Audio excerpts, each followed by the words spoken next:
This edition of Mac Voices is sponsored by Smile, the makers of world-class software like PDF Pen for Mac, PDF Pen Pro for Mac, PDF Pen for iPhone and iPad, PDF Pen Scan Plus for iPhone and iPad, Text Expander for Mac, and Text Expander for iPhone and iPad. Learn more about all their great products at smilesoftware.com. And by MacVoices Magazine, our free Flipboard magazine that brings you some of the best Mac, iPhone, and iPad productivity tips on the web. High in signal, low in noise, just like MacVoices, MacVoices Magazine includes information on how you can get more out of your Apple technology.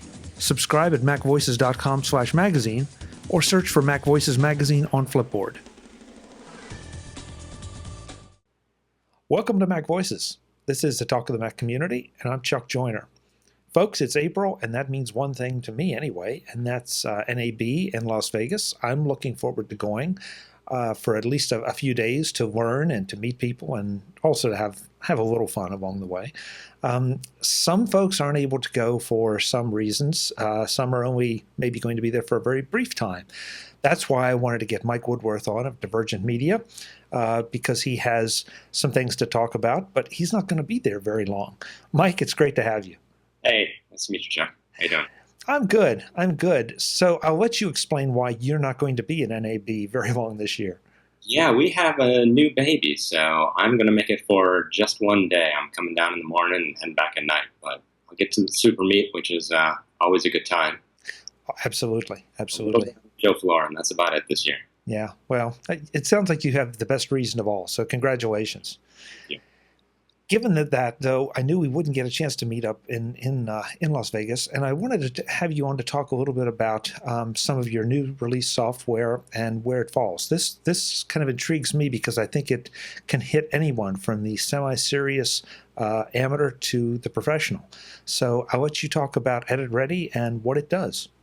Yeah, so EditReady is our tool principally for editors and assistant editors, digital DIT people. The goal is to simplify workflows on the ingest side. So getting your camera footage into Final Cut, into Premiere, even just taking it straight to YouTube. The idea is we speak all of the camera formats. We work with the camera manufacturers. And the goal is to make getting your footage from any camera into editorial seamlessly. And so that can be anything from iPhones and GoPros and DSLRs all the way up to things like the Arri Alexa, really high-end cameras. And, it's not the case anymore where the professionals use the really nice cameras and the consumers use the really inexpensive cameras. At this point, when you're on a shoot, it's not uncommon to rent the $50,000 camera and then have two DSLRs and have the producer with an iPhone and have everyone shooting footage. And EditReady is designed to seamlessly take all of those different sources and unify them into a simple workflow. So we take everything into ProRes or DNX, which are the two main, what are called mezzanine codecs. They're for editorial. So DNX is Avid's mezzanine codec. ProRes is the popular one on the Mac for both Final Cut and Premiere. And so it's a really quick way to take that footage from, camera shooting anything from MP4 to XAVC, all sorts of different formats now, MXF. We'll take all of those and bring them into a common mezzanine codec so that you can intercut between them. You don't have to worry about frame sizes, frame rates, color science. All of that's taken care of automatically. Okay, the automatically part sounds good, and I'm going to reference Final Cut because that's what I know the most. What are the advantages for using EditReady as opposed to just using the regular transcoding in Final Cut? Because Final Cut, usually with some massaging, you can get it to grab anything. It's not always easy, but you can get it to do it. Yeah, so, at our price point, the really easy sell is it is easy. So if $50 is worth, an hour of pain in your life, you can skip all of those hassles that sometimes occur trying to get footage into Final Cut.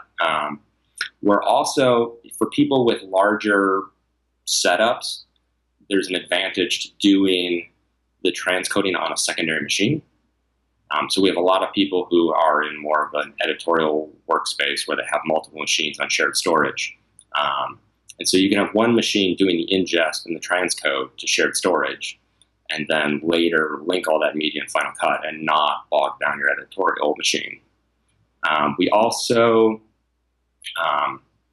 do a number of things to simplify the workflow. So not only are we just a transcoder, but we'll do things like cropping, color science, so we can bake in a LUT. So if you're shooting, on a GoPro in Pro Tune or on an Alexa in some sort of log format, you can supply a LUT, a lookup table, which is just a really simple description that the camera manufacturers provide to convert from that shooting format into video format. And so it's a really quick way to make what are called dailies. The idea being a version of the footage that you can use through editorial or for uploading to YouTube that looks good without having to go through an actual color correction. Now, I'm going to stop us here for just a second and make sure that folks, and ask you to state the price, because I'm sure with what you just said, it went over some people's heads, and they're going to think, oh my God, this is pro stuff, and it's not for me, and it's $3,000, and it's not. That's the best part of this. $49.99. Yeah. So that means that anybody can do it. And like you said, for an hour of my time, yeah, that's pretty cheap. Exactly. We're also much faster than all of the competitors too. So we've done a lot of work with both supporting Intel's integrated, it's called QuickSync, their internal hardware acceleration engine built into the chips. We also do a lot of stuff on the GPU. So all of our color science, our scaling, all of that is done on the GPU. So we're very fast. We're not one of those programs where, one of the things we specifically didn't want to do is to build a system where you would sometimes opt for the slow path. A lot of apps have like good, better, best, where you choose the good one because you need to get stuff done quick. We just made the thing faster than anything else, and then just got rid of all the low quality options. So you always do best, still faster than everybody else because we've, really spent the time trying to optimize. To go back to the lookup tables for a second, where does one go to get a lookup table for, say, a GoPro or for a Red camera? Is it something that the manufacturer publishes? Yeah, it depends. It's really sort of a mixed bag. A lot of times you have to find them on forums. Alexa is really good. They have a tool on their website for building LUTs based on the settings you used on your camera. Some cameras actually embed a LUT in their metadata, and so you can pull that out and use it. But, a lot of times you're going to end up on Google saying GoPro, Pro Tune, LUT, free. And usually you can find one pretty quickly. And the other thing is there's a lot of, if you're not targeting a sort of integrated workflow where you're mixing a bunch of cameras and you need some sort of, if you're trying to mix a bunch of cameras and have them match, then you probably want to make your own LUTs off of something like a color chart. And actually go through and try to make the cameras match as best as possible. And that's sort of an involved process, and you're going to want to do that based on what your needs are. But if you're just trying to take the footage from the sort of flat look that you get off of it into something that looks nice, a lot of times you can just use, the different formats that people are using to do this through different log formats like Canon's S-Log and V-Log and all these other formats, that they're not that different. And a lot of times applying any of these log to Rec 709 things is going to give you nice, punchy footage. And if the goal is just to make it look nice for screening, a lot of times you can get away with any of these log to Rec 709 LUTs. This edition of MacVoices is sponsored by Smile, the makers of world-class software like PDF Pen for Mac, PDF Pen Pro for Mac, PDF Pen for iPhone and iPad, PDF Pen Scan Plus for iPhone and iPad, Text Expander for Mac, and Text Expander for iPhone and iPad. Learn more about all their great products at smilesoftware.com.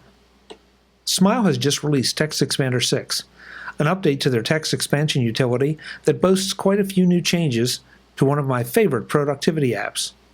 Now, Text Expander comes with its own cloud service, textexpander.com, to help you share and sync your snippets. Yes, I said share and sync your snippets.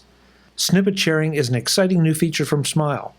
Not only are your snippets synced between your Mac and iOS devices for your own use, but you can share your snippets with your family to help improve their productivity and solve their problems. With TextExpander's new Teams capability, you can implement snippet sharing for your team at work. Pick which snippets you want to share with which team members, edit them on the fly, and simplify and standardize email responses, social media comments, pieces of code for websites, automatic spelling and capitalization correction, and much, much more. Of course, all the TextExpander legacy usefulness hasn't changed. Email signatures, blocks of code or text, images, snippet groups, and more are all still there, right where you expect them. TextExpander 6 is an intriguing update to a utility that I use multiple times an hour when I'm on my Mac, iPad, or iPhone. I'd like you to find out what it can do for you by visiting smilesoftware.com and learning more about it. That's TextExpander 6 from Smile, the makers of world-class software at smilesoftware.com. Thanks to Smile for sponsoring this edition of MacVoices. So this is a very unfair question, but let's just say I shoot an hour's worth of video. I'm sure it depends on what the video is, where it came from, and all that, but give me an idea of how long it might take to convert that to ProRes. Because I know in Final Cut, it can be, unless I just leave the machine alone, it can take a while. Yeah, it's going to depend. And it's counterintuitive because the more compressed formats, the formats that shoot sort of AVC HD or any of these flavors of H.264, so the GoPros, the DSLRs, what would be considered lower-end consumer cameras, they're actually shooting to a more compressed format, which is harder to edit. But because it's a consumer format, because it's based on the same codec that YouTube uses and everyone else, that's where the most work has been done in hardware acceleration. So consumer Intel chipsets have a really fast path for H.264. It means that it's actually a lot of times faster for us to transcode that footage. Even though it's harder to edit it, it's faster for us to transcode it into something like ProRes than it would be, uncompressed footage. It's counterintuitive. Yeah, that makes perfect sense after you explain it, but you're right, it's completely counterintuitive. And also counterintuitive, we found that the slowest Mac right now is the trash can. Because it has the server chipset, which doesn't have the consumer decode. Yeah, the Intel Xeon chips don't have the same H.264 decoders built in that the consumer chipsets do. Wow, that is kind of.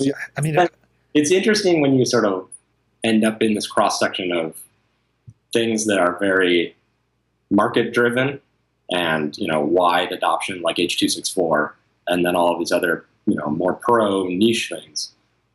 You can leverage the billions of users who are doing H.264 to get these things put on chips. You're not going to do that with something like ProRes or DNX HD. Yeah, fair point. Talk a little bit about YouTube. You said we're talking about going directly to YouTube, which is intriguing. I didn't see that one coming. Is this just where you do a live shoot and post it and then edit it using YouTube's tools? Well, so the formats that we transcode to, we're not a general purpose transcoder like Compressor or Episode or any of these other ones. We're really trying to target going to 3 codecs. So DNX HD for Avid, ProRes for sort of the general pro video market on Mac. And then we also go to H.264. So H.264 is the popular upload format for YouTube, Vimeo, all these other ones. And because we can do those LUT baking and color science things, it's really easy to go directly from your camera to, a video corrected, daily essentially that you can post to YouTube. And for a lot of people, that's all they need. I mean, if you're taking, if you're shooting a video of your kid, or you've done something, you've gone skateboarding with your GoPro, and you just want to take an excerpt of that, put it back into video with a LUT, and upload it. It's a great way to do that. And it's probably worth reminding folks that there are ways to share YouTube videos privately, either for you or just for a limited number of people.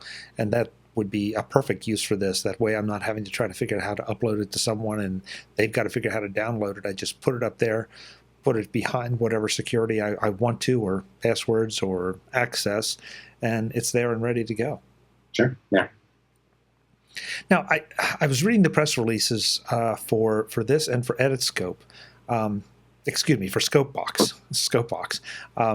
What is ScopeBox and how does it integrate in with EditReady? So ScopeBox was an app we made, we're coming up on the 10-year anniversary. It really was launched at the point when HD video started gaining popularity. And the point behind it is to replicate what used to be, before us, a set of hardware tools. So you had something called a Waveform vector scope, which is a way to look at your video signal from an engineering standpoint, from a technical standpoint. So it tells you things like your color brightness, where colors fall in the image, whether or not there's something called broadcast legality, which is in order to put something up on the air, you have to make sure that your blacks and whites and all your various colors fall within certain ranges. And so the tool to do that was a waveform and vector scope. And those used to be, pieces of hardware that sat on your desk, that plugged into the wall. You ran a video signal into the back of them. And they were expensive. They were, multiple thousands of dollars. And with the transition to HD, you were going to have to buy all new ones.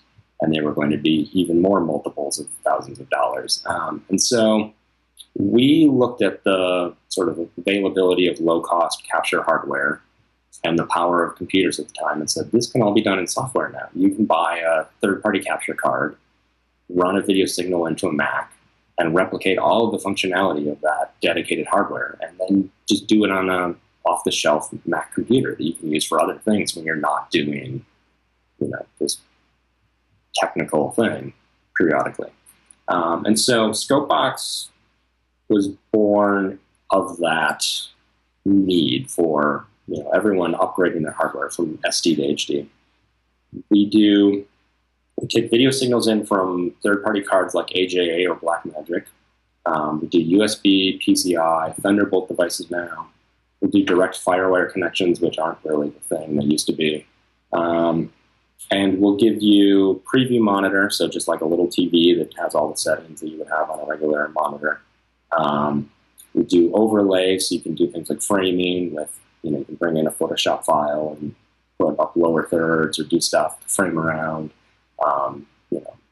for green screen or something like that.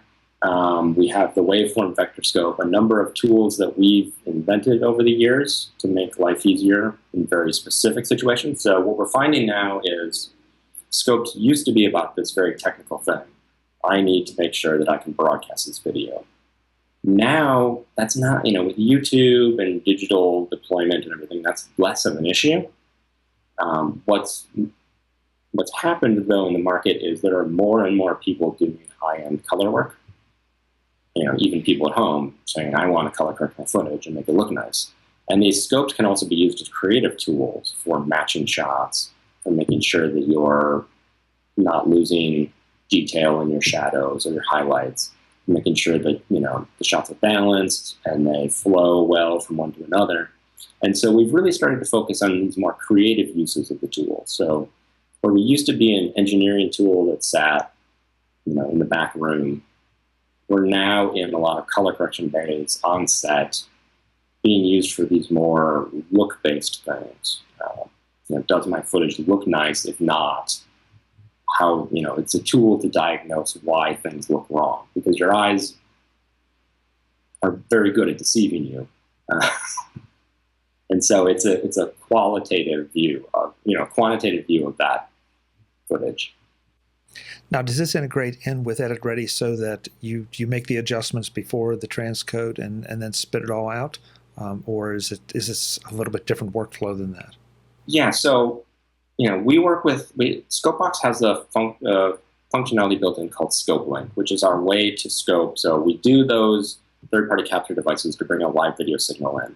We also have ScopeLink, which allows us to directly see the video in Final Cut X, Premiere, After Effects, Palm 4, which we'll talk about in a little bit, and now EditReady. And so Well, where we see this integration being used is on-set DIT type workflows where you've got someone who's offloading the footage from their camera while the shoot is still going on. It's a nice way to just sort of play through the video in EditReady and through ScopeLink connect to ScopeBox, see those scopes, and just do sort of a quick check to make sure that the footage that you're capturing looks good, there aren't any technical problems. But we're not, there's not much that you're going to do to fix it in EditReady. It's more for like making notes for down the pipe in your production, or making notes back to the camera department to say, I noticed this thing, I noticed the blacks are clipping, you should take a look at this, so that you can diagnose these things and fix them before you've shot an entire day's worth of footage. Yeah. So those are the first two. I know that the combination was an update. What else do we have coming from Divergent Media that can help us be more productive and effective? Yeah, so at the same time, we also announced an integration with Pomfort Silverstack, which is a German company. They do DIT tools. They're like EditReady on steroids. So Silverstack is for very high-end workflows. They do the offloading of the cameras. They do color management, so you can actually do things like build looks on set, which with the DP, and then you pass that on to the rest of the workflow. We're excited about working with them. We've got some other things planned for the future, and so it's really, it really fits both of our wheelhouses. This integration. So it sounds like there's just a lot of interesting things coming, and I'm always interested in someone who can help me do it better, faster, easier, cheaper, any of those. And it definitely sounds like EditReady falls well within that category, as well as everything else too. But that one's the one that kind of captured my my attention. That's really our goal. I mean, I started out 15 years ago in video, and I did a lot of production work, and workflows, they're a time drain. A lot of these things, these hoops you have to jump through to get stuff done, just don't need to be there. And so we're really trying to solve these problems, simplify things, and make everything flow just a little bit faster. And I know I'm guilty of this, and I'm sure a lot of people are, that sometimes you get locked into your workflow, it works, and so you don't look at other options or other workflows or other products that might, in the end, speed things up. You just keep on going, and we all need to break out of that. There are new tools coming all the time. You're bringing some to market right here that I'm sitting thinking about how much time it takes to transcode certain things that I do, and boy, it'd be nice to cut that in half, or even just cut it down by a third. Mm-hmm. So, website availability, a little bit of everything. Where can we go and find out and get it? Yeah, so all of our products are on divergentmedia.com. That's all one word. We follow us on Twitter, Facebook, where you would expect. We have links on the site. Everything is purchased directly through our online store. So we have trials of all the applications. I always like to ask this question so people understand. Time limited or function limited trials? So ScopeBox is a 2-week trial. You just give us your email, we'll send you a time-locked serial number. EditReady will do the first minute of every clip. So we just truncate the clip so that you can try with all your different cameras. You've got as long as you want to play. Okay. You need to actually start converting everything. One thing I did want to ask about EditReady, you were talking about how frame rates and that kind of thing. Can it accept and help unify to a particular resolution? We'll do scaling, yeah. So okay. All of our EditReady is really designed for these batch workflows. So I want everything exactly how you said it. Taking multiple things and unifying them to a format. So the way that works is you put in your footage from all these different places, and then you say, what I want out is this frame size, this frame rate, this codec, this color look. And we actually will open up the clips, look at the metadata, and figure out the highest quality way to get from where they are to where you want them to go. And so we really, we're working with the data built into all of these files to make the highest quality conversion. So if you say, I need HD 1920 by 1080, you can tell us something like, oh, I want bars if it doesn't match exactly, or I want it to scale it if it doesn't match. But then we'll take care of, exactly how that scaling happens or where those bars end up based on what the source footage is. Got it. Yeah, that's exactly what I was hoping you would say. So, so one more time, divergentmedia.com. Folks, go get it. Trial versions, you can't beat that. Find out if this is for you and find out how much time it can save you. Mike, good luck with the young one. Thanks. I hope you get a little sleep sometime between now and the super meet. Yeah, let's hope so. Yeah, and I look forward to shaking hands with you there. Yeah, great. All Forward right. to meeting you. Thank you. Thanks for being here. Thanks. Folks, I'm Chuck Joyner. This is MacVoices. I'm headed to NAB in Las Vegas for the super meet and for NAB itself. Please come if you see me, come up and say hello. Until the next time, and as always, thanks for watching.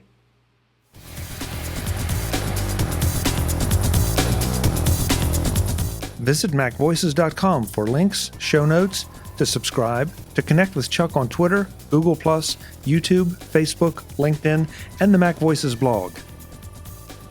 Subscribe to our weekly newsletter, the MacVoices Dispatch, to stay up to date on all the latest MacVoices news from our front page or at macvoices.com/newsletter. Do more with your Apple tech by subscribing to the free MacVoices magazine on Flipboard by visiting macvoices.com/magazine. Advertising and sponsorships handled by Backbeat Media at backbeatmedia.com. Bandwidth provided by CacheFly at cachefly.com.